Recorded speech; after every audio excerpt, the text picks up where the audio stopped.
Eto na nga pala ang update sa aking mga tanim. Ay nakakatuwa, ang bilis nila lumaki. Imagine natulog lang ako, pagising ko malaki na sila. Ay ka-OA na nga che. Sabi ng asawa ko malapit na daw silang gumapang kaya gawan na namin sila ng gagapangan nila. Kaya ayan, nilabas na ng asawa ko yung mga patpat na ginamit niya dati. Alam nyo kasi dati nagtanim na rin yung asawa ko. Pero dati wala akong pakialam, hindi ko talaga siya tinutulungan. Diyos ko, dati naporyong ang utak ko. Ano ba naman na nagbunga, ang dami. Lalo na yung ampalaya. Mimigay na nga namin pero ang dami pa rin natitira. Kaya ngayon sabi ko sa kanya, tigi isang puno lang ang tatanim namin. Alam niyo ba, nagtatalo pa nga kami dyan kung paano namin tatayo. Kaya ayan, hinayaan ko siyang mag-isa. Tawa ko ng tawa sa itsura niya. Tingnan niyo naman, para siyang matatay.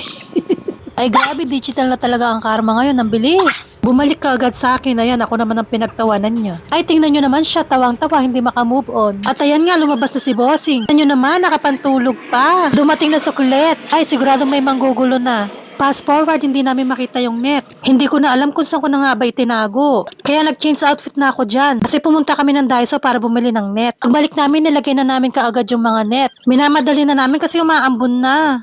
Tagulan na rin kasi dito sa Japan. Tingnan nyo naman yung bata maliit, nakikipush din. Kala niya siguro nakakatulong siya, hindi niya alam, mas lalo lang tumatagal ang trabaho. Tingnan nyo naman, pati yung mga stick pinagkukuha niya. Ginagawa niyang espada. Diyos ko, kakulit nga na kayo Medyo lumalakas na nga yung ulan dyan, kaya nagmamadali na ako. Sa sobrang gulo pa nga dyan, napalo ko pa siya. Abay, sinumbong pa ako sa tatay niya. Akala niya siguro matatakot ako, hindi niya alam, bumubuga ako ng apoy. Medyo inusog na rin pala namin ng konti yung mga gulay. Medyo malayo kasi yung pagkakalagay ng net. Tingnan niyo naman kapamusit tong batang to. Itinakbo pa yung mga patpat. Ay Diyos ko, tama ka na ko. Malapit ko na talaga ipalo sa kanya yung mga stick. Pero alam niyo, kahit ganyan si Bossing, pag nakita niya nang nagalit na ako, magsasorry na yan. Sasabihin pa niyan sa akin, Mama Daisuki, ne, Daisuki, Mama Aishiteru. At hindi siya titigil hanggat hindi mo rin siya sinasabihan na Aishiteru tsaka ng Daisuki.